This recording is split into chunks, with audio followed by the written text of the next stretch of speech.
we're going to continue from part one here, speaking with my friend Tyrone. It's an incredible story, and I can't wait till you hear about his 98-year-old mother. Thanks for listening. Hope you enjoy. One thing I have in common with Warren Buffett, as they say, it's said that Warren, every day going to work, he'll stop by McDonald's and he will buy the English muffin, the Egg McMuffin. You have the Egg McMuffin sound. And so I do that a lot too on the way to work. I'll pull a Mickey D's and I'll buy my Egg McMuffin. And not because he does, but because it's fast food, but it's not as bad. So I'll buy the Egg McMuffin. So sometimes what I'll do, James, when I say be intentional in your financing, I will forego at $3.48 now for a week. Let that add up to $17.40. And I may do it a second week. And then I will, and I'm intentionally doing that as a cash flow to financing my bank. Yeah, that's what I mean by being intentional. And you do that. So what you're doing is training yourself. You're helping yourself. Help yourself, man. And so be intentional, in financing your bank. Don't be afraid to do it. Be intentional. And so it's only going to help you in the long run. So I got other points, but I'll just hold it right there for a minute. No, I love it. Nelson said, don't be afraid to capitalize. And it's like his 4 fundamentals was number 1, think long range. Yeah. And it's easy to think long range when you get past thinking of yourself. You start thinking of others, your children and grandchildren. It's very easy to start thinking generational, especially as we age, and have children. Yeah. So think long range. And number 2 is don't be afraid to capitalize. You cannot be afraid to pay a premium, right? And if you're afraid to pay a premium, you're not ready, And I completely agree with you. This idea, this concept should be vetted up front, and spend the time and the money. You could spend... if you bought Nelson's first book, Becoming Your Own Banker, a second book, Building Your Warehouse of Wealth, Robert P. Murphy, Austrian economist, PhD, and Carlos Lara, their first book, How Privatized Banking Really Works. And then you spend, a couple $100. If you call my office, you get a discount code. And if you don't want the discount, don't call my office. It's okay. I'm not, I'm not trying to overly promote anything but the idea of the infinite banking concept, right? But if you spend a couple $100 on Nelson Nash's 6.5 hour presentation on DVD, so Becoming Your Own Banker, Building Your Warehouse of Wealth, How Privatized Banking Really Works, and that 6.5 hour DVD, you're going to spend maybe $300, maybe $325 with shipping. And then you're going to spend, maybe 10 or 12 hours reading and watching. It's a 6.5 hour, DVD. Take the time to do that, and you have laid the solid foundation. You will know whether you want to engage in this kind. You will know whether you want to buy life insurance and become your own banker, if you want to integrate it into what you're doing, what your family's doing. And it's worth that time to avoid a mistake. You don't want to get involved with something that you can't love and embrace and participate in. And if you build that correct foundation and spend the time with the education, then you can build the correct foundation. And I believe that's kind of what you've done, Tyrone. It's okay to be conservative. It's okay to start. I mean, it's not like the man's paying. I mean, he's doing it. I'm just saying, he's not like he's throwing pennies around here. Okay. And it's okay. We all start too small, but it's also solid financially, and it's also a solid foundation.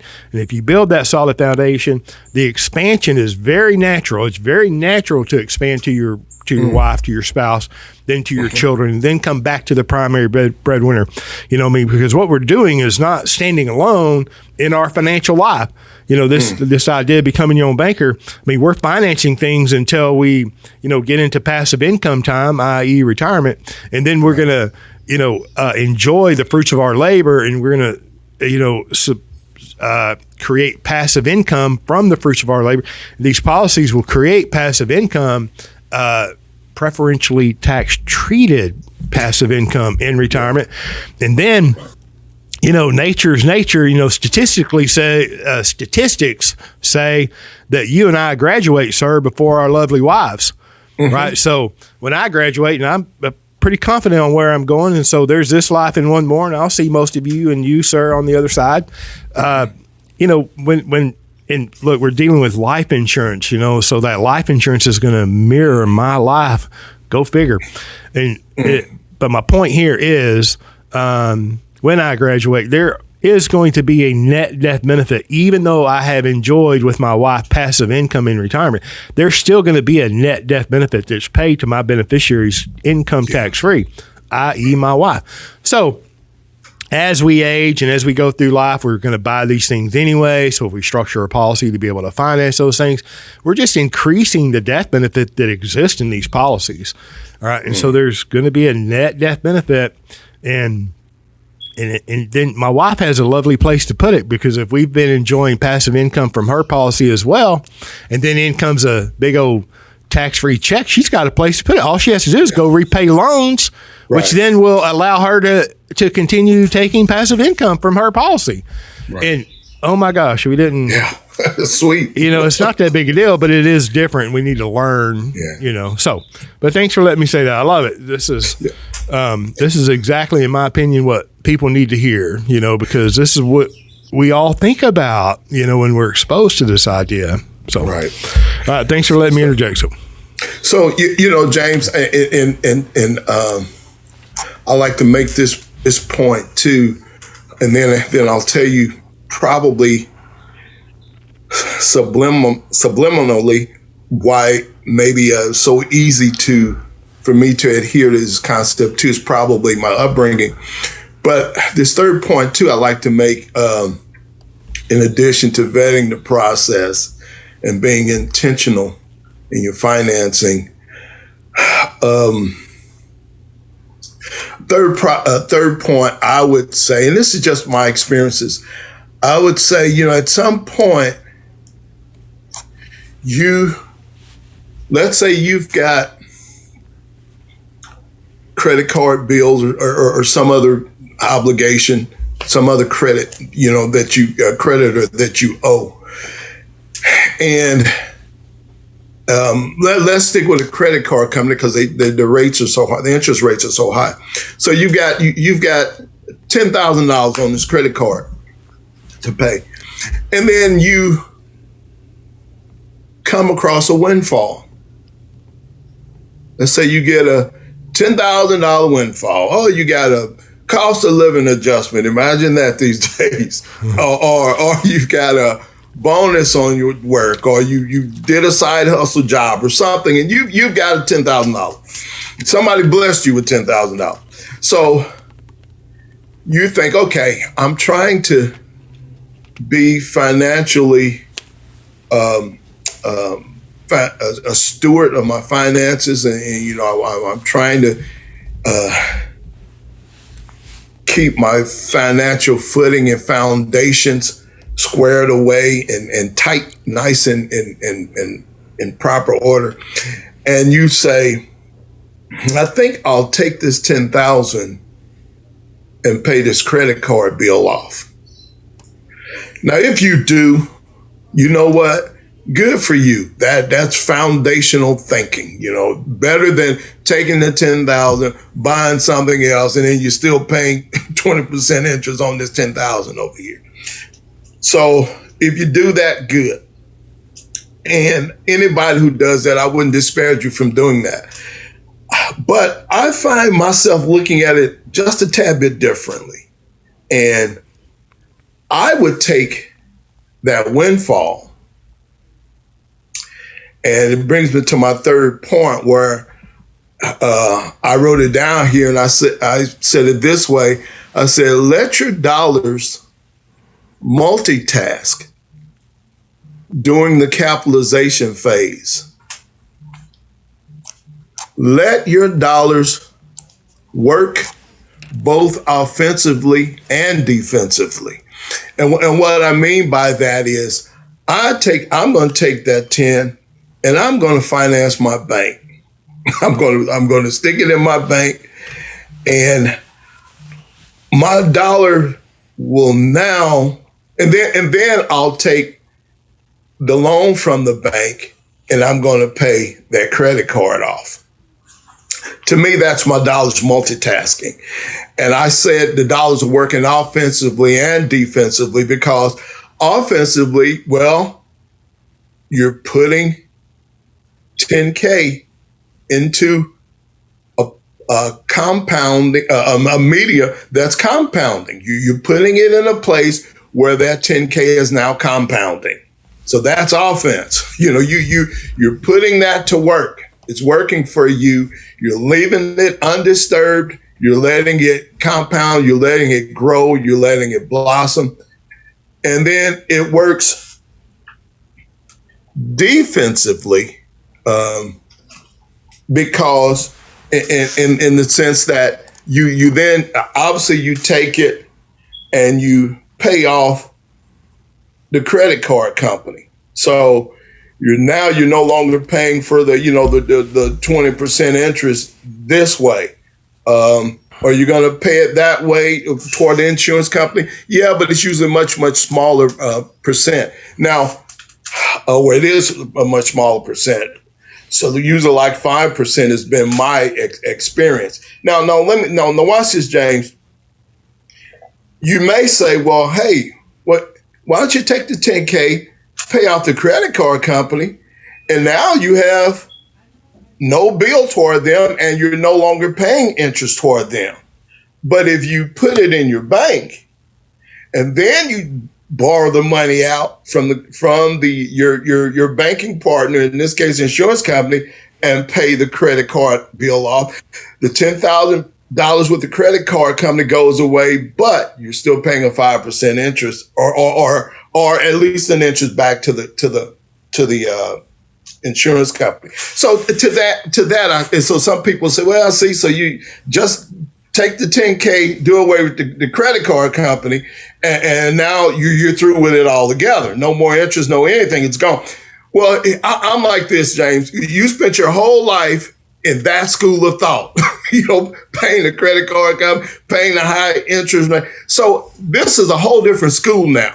And so this is a paradigm shift. So now I'm thinking, let's put that money in there where it can compound. And yeah, am I going to pay my loan back? Yeah, I'm going to pay my loan back. But James, it gets back to Nelson's first law. Think long range. Think down the road. Pretty soon you'll pay this 10 back. Plus, I've already let you know it's a whole different feeling when you're paying yourself versus you're paying somebody else. It's a whole different feeling when you're paying back to your own system versus that credit card company. So set all of this up front, get all this in place up front. And at some point in time, when you're looking down the road, man, you're talking about a bank that's so huge.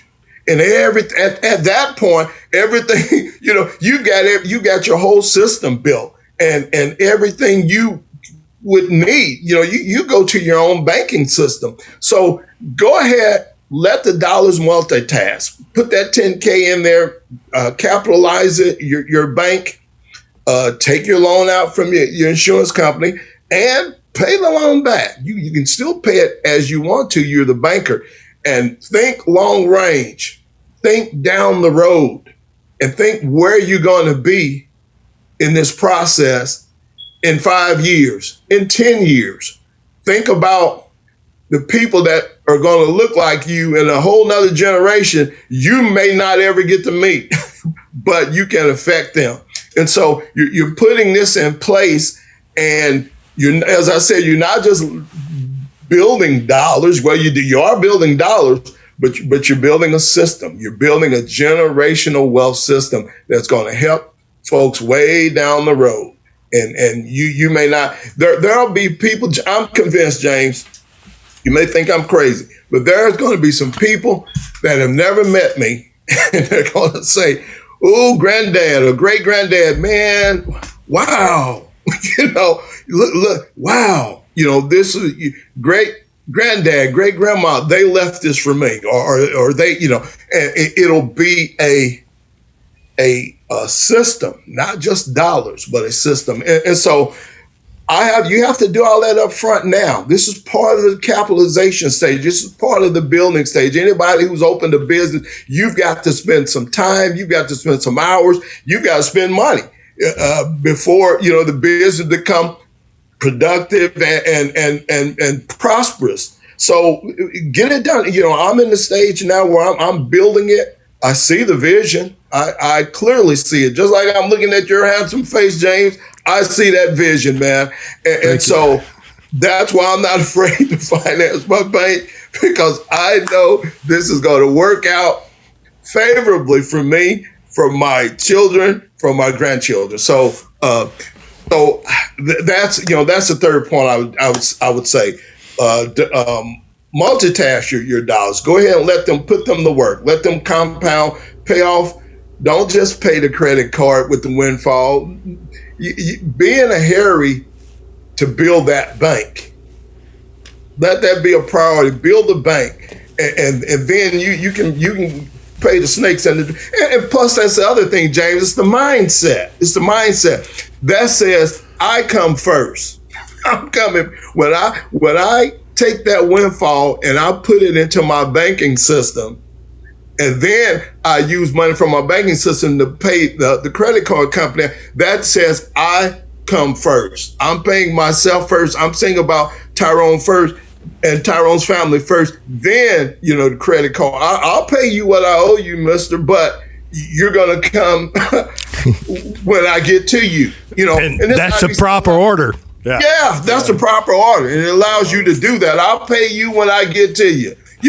So, and so I'm going to pay you. I don't believe in taking anybody's things unlawfully, but hey, this allows me to pay it like I want to pay it. So here, you take this, you be gone, I'm through with you, and I'm building a warehouse of wealth, man. So that's what it's all about. I love those are three very good points. Vet the process and vet it up front. Spend the time, spend the money, take the effort, make the effort to get it vetted up front, and then be intentional. I love that. And then the third one is let your dollars multitask. That's straightforward, simple, and effective, and it works. Nelson, I think, the first, I don't think I did the last four, but Nelson's first was think long range. His second was don't be afraid to capitalize, pay a premium. Third was be an honest banker, repay your loans. And then fourth was don't do business with the banks outside of checking accounts, saving accounts, And then the fifth one he added later was rethink your thinking. And all of this is an imagination or is an exercise in rethinking our thinking, and then it's putting it into effect, our thinking into action. It's like life insurance has been beat up a long time, especially whole life insurance. The commissions are too high, the agents that promote it, or, they're less than reputable characters, and there's some nefarious intentions involved.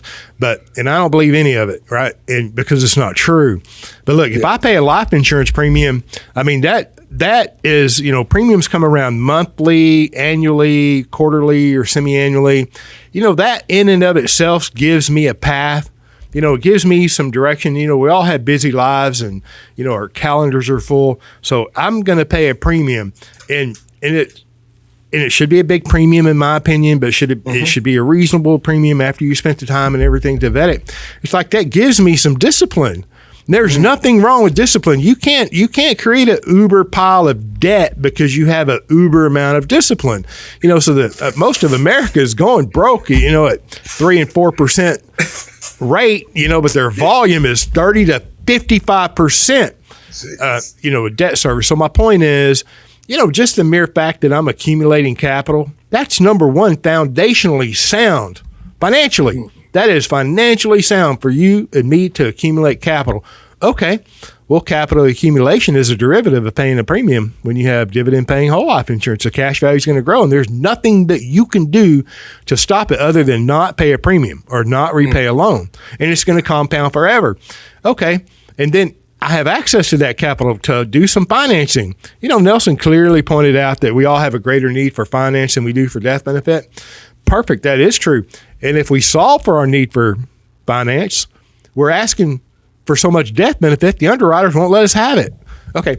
So we're doing all this financing, and then we know we're all going to graduate. There's this life and one more. There's going to be a net death benefit. And the death benefit collateralizes the outstanding loan, right? When the loan is collateralized by the cash value.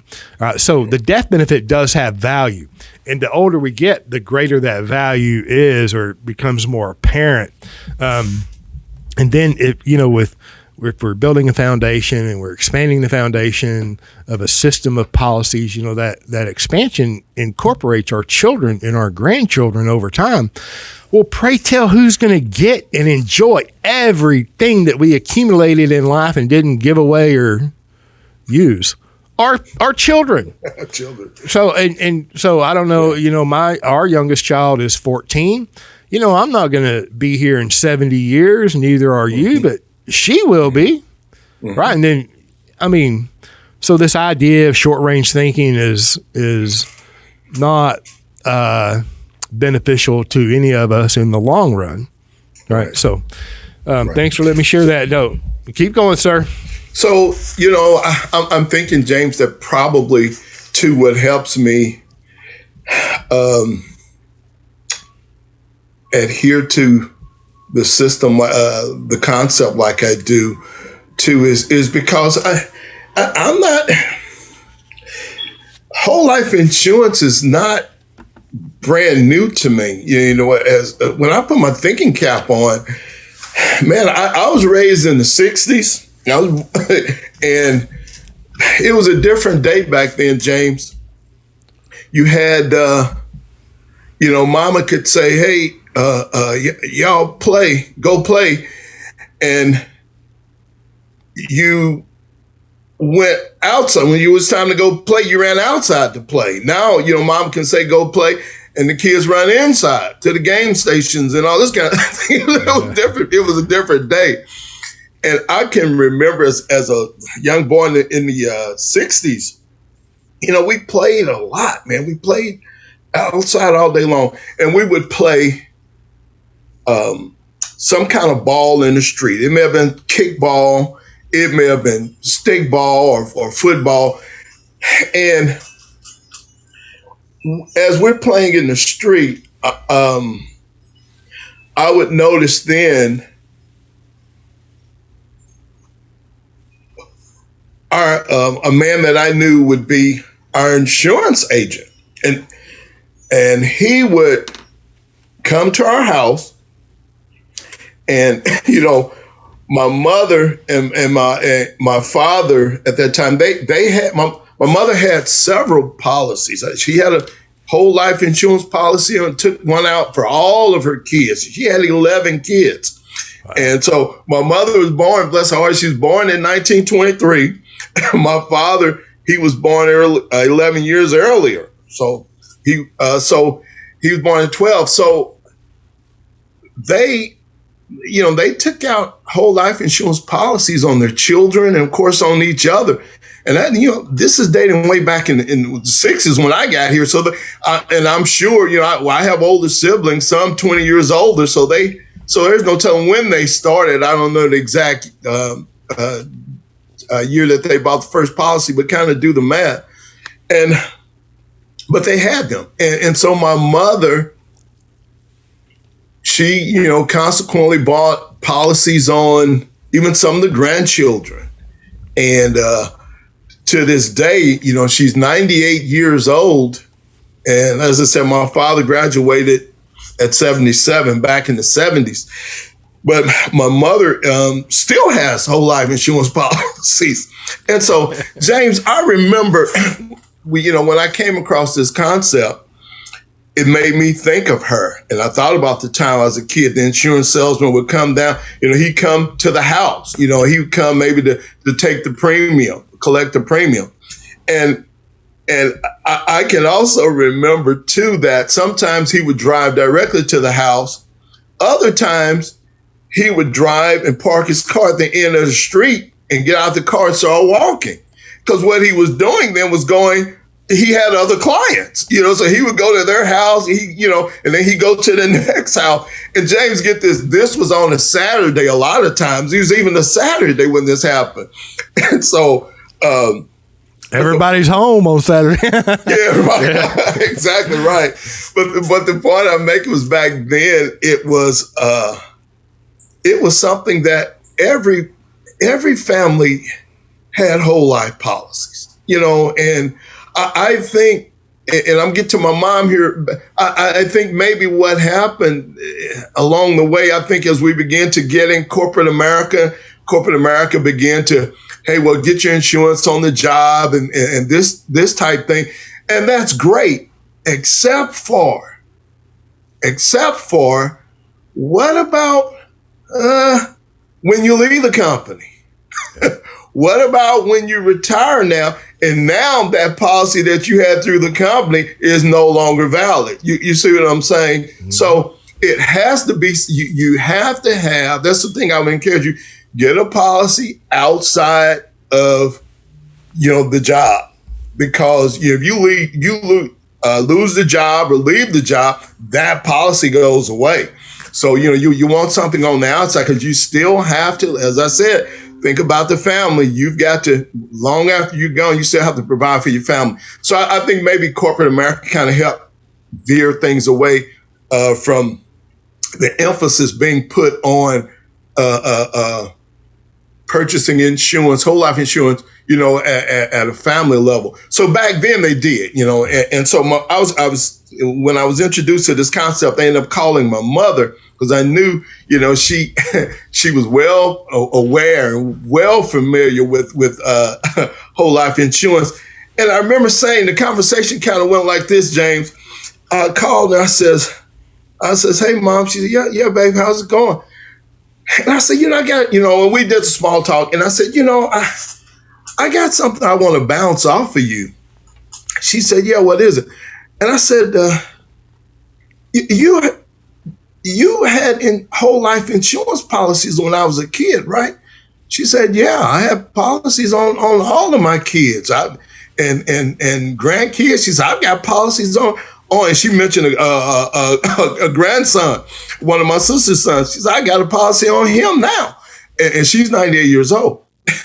And I said, so are you aware what you can do with a whole life insurance policy? She says, well, yeah, in the sense of I know as long as you keep it in force that you will get that death benefit and you can also borrow against the policy. And I said, oh, really? She says, I said, have you ever borrowed against a policy? She said, oh, yeah, I borrowed several times, against insurance policy. And she said, I would, pay it back, but I borrowed against it. So I began to explain to her about the IBC, the infinite banking concept. And as I was talking about it, how the structure of it is, and why you want to structure and how the cash value. I asked her, let me digress, James. I asked her this. I says, Mommy, can you remember your first year? What was your cash value like in your first year, your whole life policy? She said, well, usually that first year, 2 years, maybe 3 years, no cash value. You had your death benefit, but no cash value. And I said, so let me tell you about the IBC. Let me tell you about the new concept. And so I began to explain it to her, and she says, what? I says, yeah, you can structure this, have this policy structured in a way that you're paying more of that premium is going toward cash value. Yeah, you have to have a death benefit, and you want a death benefit, but you can structure such that you can get a big chunk of that premium in your cash value up front. And I kind of, threw out some figures from me, and she said, what? She could not believe it. And she said, well, she couldn't. She said, wow, she said, I know the process works because I know how whole life insurance works. She said, I just never knew it could be structured that way. And I said, yeah, that's how I have mine set up. She told me, she says, well, look, next time you're in town, I want you to get all your siblings together and I want you to make sure that they understand, the power that's in this whole life insurance as it's structured, the way you explain it to me. So the concept resonated with her because she understood whole life insurance. She understands how it works because as I said, she's on several policies, and so it was a natural fit for her too because as I said, her experience, she has it. So she's really excited for me, to hear that this kind of concept exists. And she's even a big believer and proponent of it because she understands it. She understands how it works or how it could work. So she just never knew it could be structured in a way such as this. So, that's my 98-year-old mother. She, and let me say this too, James, you're talking about a God-fearing woman. And, that's how all of her 11 children, she, that's instilled in us. We're unashamedly born again believers, and we're Christians, and just following her example, her life, and not a fancy woman at all, but you talking about salt of the earth. You talking about rock solid, and just a incredible woman of God. To this day, James, as I said, 98 years old, she's still driving, still has 20/20 uncorrected vision. Wow. And she went to, this was 3 years ago, I think her driver's license expired. And she went down to we call it DPS station here in Texas, but she went to to get her license renewed. And of course, they're looking at her like, lady, should you be driving? But she's so sharp. She's coherent. She passed the test. They were thinking maybe she wouldn't pass the vision test, but of course, 20/20 vision. So, they had to give her a license. And so she still drives, the family, we kind of, mama, keep some brakes on it, maybe drive yourself to the grocery store, the hairdresser, get your nails done, the other kind of things. But we don't want her driving long distances. But she's still, able to drive, and just has all of her facilities and faculties about her. Just fantastic. 98 and just seems like no sign of slowing. Just an incredible woman. So I love it. But I think watching her is how I think probably this concept was kind of a natural for me too, because I'd seen her, I've seen her pay premiums. And I remember one time specifically, this one thought comes to my mind. I may have been 8, 9 years old. The insurance agent came to the house. Maybe it was the wrong time of month or what, but she didn't have I don't know what the premium amount was that she paid, but I remember him saying, well, just give me a dime. Give me a dime. This is in the 60s now. So she gave him a dime, and that settled the premium, payment for that month. So, just an incredible time. But I remember that. And so that, just living through that probably makes this a natural fit for me as well. I love that. That's the old debit routes, what they're called, industrial life insurance. That was back in the day. But look, did you tell me, and I could maybe not be remembering correctly, but a couple of things I love the idea of a 50-something-year-old man calling his 90-something-year-old mama. I love that. It's like, Mama, have you ever heard about this? And well, as a matter of fact, yes, I have. Now, check my thinking here. Did your mom and daddy use cash values of life insurance policies to do like real estate back in the day? So yes, my dad. And then wait, because here's my thinking. Here's my memory, right? then in our conversation originally, when I heard about your mom and that experience, that she said, "Oh yeah," and then she's like, "Your daddy did this and this and this," which was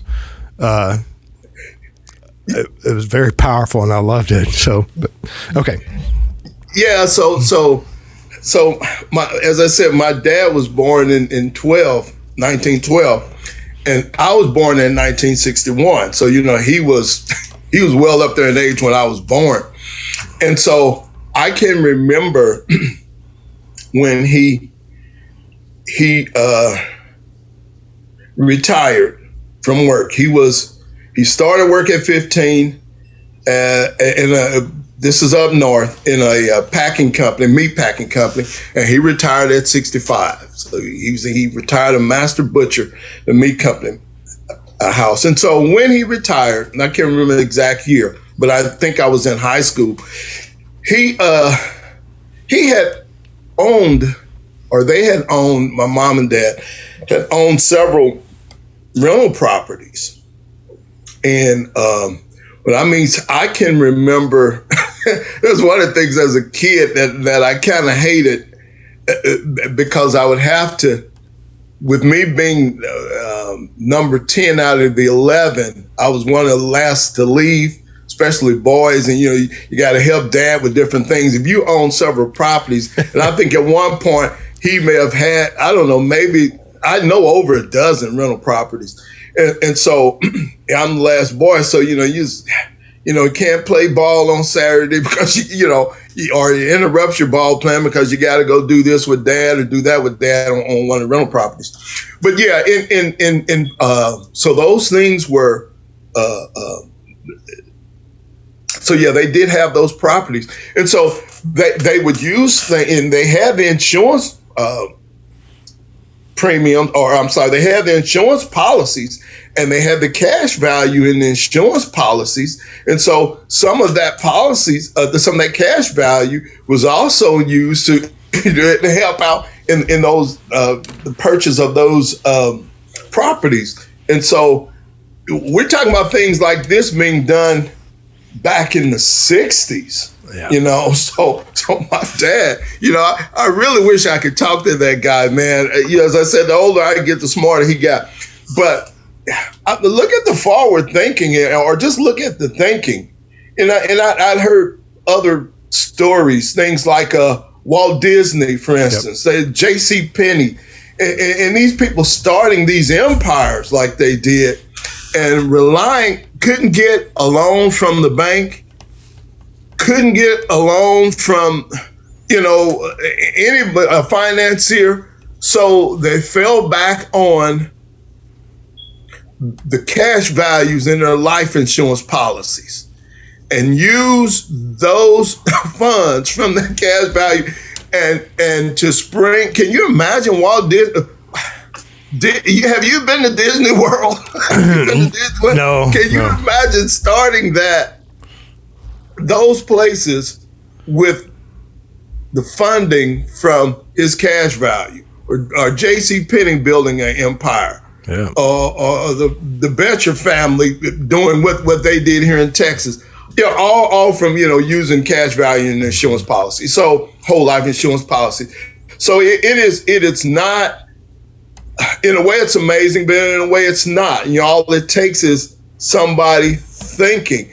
But the one thing that's common is the ability. You have the ability that it gives you. You have access to a resource. You have access to an asset that the local bank may not give it to you.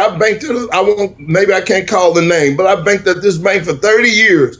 Went to get a loan, and they asked me 50 million questions, wanted me to submit this, submit that, submit this, submit that, and then still decline me. And I'm like, I banked with you for 30 years, and you can't give me. So, needless to say, you don't run into that with this. So, those things, they were able to finance, real estate. Finance those properties, use the cash value, borrowing against the cash value. My dad drove, as I said, I was born in 61. I only saw him drive one kind of vehicle, and those were Cadillacs. That's all he ever drove. Now, he had a truck, a work truck, but he drove Cadillacs. That's all he would buy. And as I said, he didn't believe in credit cards. He didn't believe in credit. So what he did was he would walk in a car dealer, and he would walk in with cash money. And that, that's how he dealt, because so now I can't say, he went and got cash from his pocket. I don't know, but knowing his thinking and his thought process, I'm sure he probably did even use his cash value in his insurance or borrow against the cash value in his insurance policy to even fund some of those Cadillacs. I wouldn't be surprised. Now, he hadn't told me that, but just knowing the way he thought, his thought process, then I'm sure then he probably even went that route. So it was a great example, So I was inheriting this without even knowing it, James. So that's probably why I'm such a natural today for this process. I love that. Go to the bank, you've been there 30 years as a customer, and they won't lend you money. That's the same issue that Walt Disney, JCPenney, and the Pampered Chef and a bunch of others had. It's like nobody had seen a family-themed park of that size. The bankers didn't even know what something like that would be worth. They didn't even know how to wrap their mind around the value of that. They couldn't loan that to Walt Disney. JCPenney, in the Pampered Chef, these are all new and creative ideas that entrepreneurs put together, and the bankers can't even be that creative. They don't know how to value that, so they can't, right, confidently give a loan. This is me and my opinions, all right? So, and then I love the idea that, look, the qualified plans, IRAs, 401ks, they didn't come about until the 80s, right? And then they're an exception to the Internal Revenue Code that didn't exist until 1913. Well, life insurance has been in existence for over 200 years, and this idea of cash value life insurance has been in existence for over 100 years. And so, the life insurance companies create these cash values as a response to the marketplace, right? Mm. People can't pay a premium. It's like that debit guy coming around, he needed a dime to keep a policy in force, for the next 2 weeks or whatever that case was. The idea of a cash value came as a way for a policyholder to finance their premium in the future that they couldn't pay, and so I'm just saying that, nobody woke up one day and said, oh, here, let's, create this, and boom, there it was. But, prior to qualified plans, people put money, they paid premium, they put their dollars into life insurance policies because it had a cash value and because they could access it. And so here we are, your daddy's in the 60s, 70s, and has real estate and marrying life insurance at some level to the real estate, and I can't wait to talk to him and find out what he did. I thought that I made a note that your mama had said or made the comment to you that it helped them with their first 2 or 3 houses, but I might be wishful thinking in my notes, the cash values. And I'm like, here we are practicing the idea of becoming your own banker before it's ever a thing. I love that. Right. Yeah. So that wouldn't have been for their first homes. That's a whole nother story, how they arrived at the first 2 or 3 properties that they received. Believe it or not, they're again, my mother being the woman of God that she is, believe it or not, they got the first 3 properties, I think, free. And yeah, they bought a home, the home that they lived in. They bought a home. And as my mother would go in, to you back then, you didn't mail, you kind of went downtown to pay your notes and bills and that type of thing. As she went to pay the mortgage, then the owner of I guess the mortgage company, he saw her as she went to the cashier, to the counter, paid the money, and he motioned for her. She said he was sitting in his office, which was a glass wall. It had glass walls. And he saw her pay her mortgage. And as she was leaving, he motioned for her to come in, and she came in. And he said to her, he says, I know, you just got the house, you're on such and such street. She says, he says, what does your husband do again? She says, well, he's a butcher at, such and such meat packing company. He says, well, is he handy with his hands? Can he do carpentry work? She said, he's not all that, I don't think he does carpentry work. He says, well, does he have a brother? Do you have a brother, somebody could help him? She said, well, yeah, I have a brother who's very, capable with his hands doing carpentry work. He says, well, okay, look, take this address down. Go look at this property. It needs some work, but if you can fix it, if you can get him, your brother, rather, to fix it up and make it where it's rentable, then I'll sign the deed over to you. And so she went home, told my dad about it, and he got with my uncle, and they went and, did what needed to be done. And sure enough, the man did just what he said he would do, gave them that property. Next time she came, so that happened 3 times. So that's how they got the first 3. So, but after that, here's where the having access to cash comes into play. After that 3rd time, my mother said she went in maybe like the 4th time. And now, of course, she pays her mortgage. She turns around and she's slowly walking out, waiting on him to call her in. Right. This time, he didn't call her. So I think she said like she dropped her keys or something, stalling time, thinking maybe he's going to call her in. And he didn't call her in. But then he later saw her and he says, okay, so I'm not going to give you that deal anymore. He says, but I'm going to show you how. It's kind of like that old adage, you give somebody a fish and it feeds them for a day, but you teach them how to fish, and man, they can eat a lifetime. He says, so I'm not going to give it to you, but I'm going to show you how I get this. And so he began to tell them then about go on such and such day of the month, go here, and they had auctions. That's what it was. So those properties would be auctioned off. So then, of course, you walk into that auction, you got to have cash money. And so that's when, cash value from funding from the cash value from the insurance policies come into play. So that's kind of like later on, but it still was a part. I love that. I love that. I mean, I love that. That's incredible to me. I want to meet your mama. Yeah. So.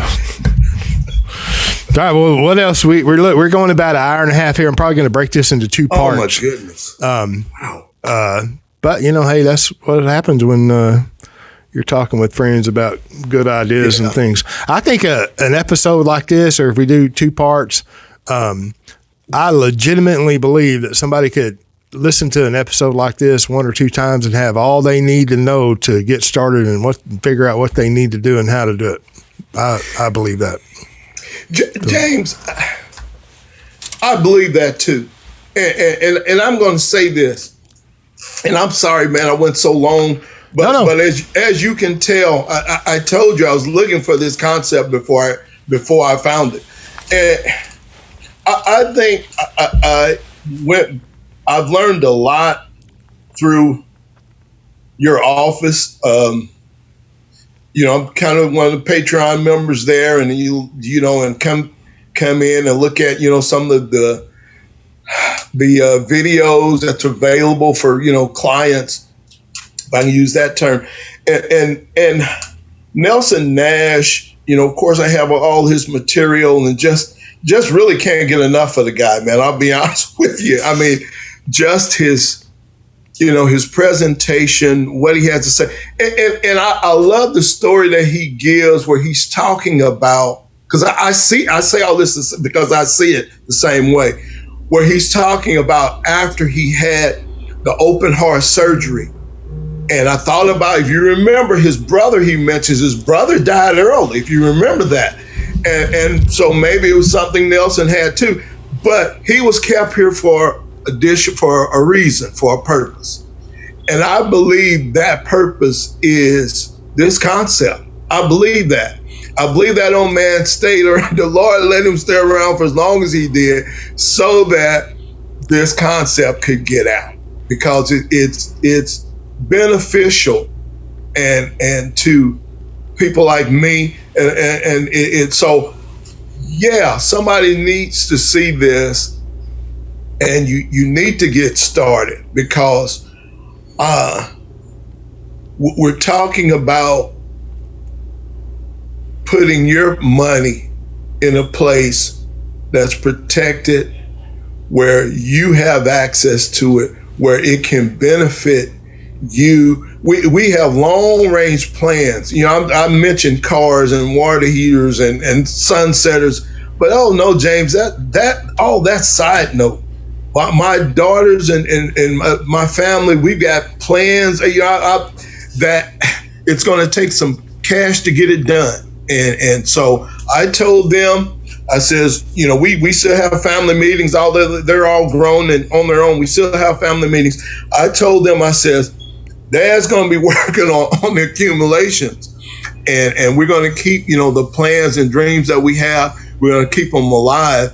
And at the core of that, the finance is going to come out of my you know, infinite banking concept. It's going to come out of my bank. So I'm building that now and putting that, you know, the financing that's going to be needed. I'm seeing that it's starting to be built now, so that it'll be there when we're ready to spring into the next stages of our family plan. So, yeah, I love that. I love it. I love it. I love it. All right, listen. This is going to go into two parts, all right, because of the linked. So, but is there any, as we wrap up, is there anything that you want to part with? I mean, that was pretty powerful in and of itself, what you just shared. But anything else? No, I think that's it. You know, just, you know, as I said before, just prove it. And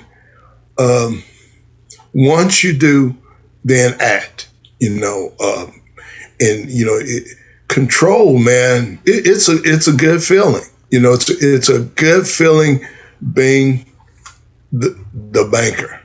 You know, it's a good feeling where I like watching my numbers. I like watching my numbers increase. I like seeing the numbers in my loan and my bank decrease. And I like that interaction, you know, between them. And it's a great feeling. You know, it puts you in control. And that's something that I think is inherent to us, you know. So don't you know, prove the concept, and then once you prove it, once you vet it out, get busy. You know. So I'm a little over 2 years into it, and I'm telling you, I'm not sorry, man. I wish I had got here 10 years ago, actually. So I appreciate that. I agree with everything you say, man. If you know what to do, get to it, pour it on.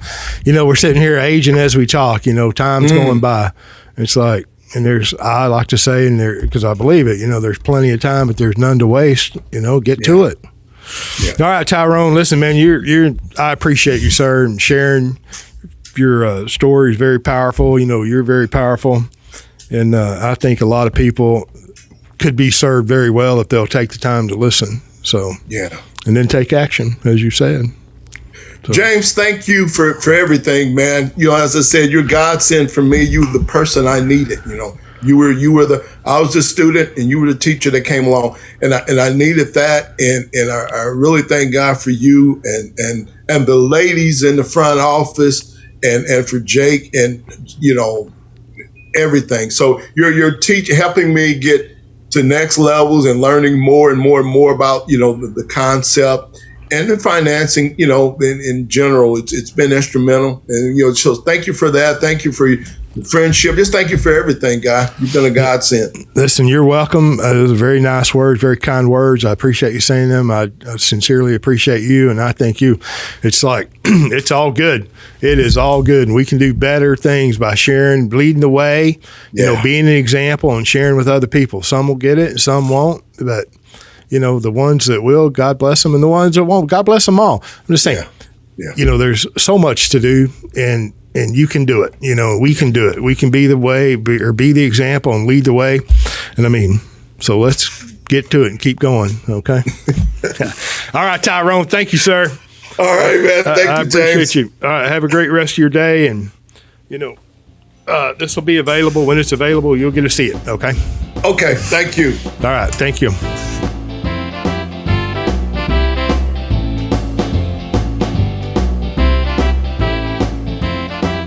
Thank you for joining us on the Banking with Life podcast.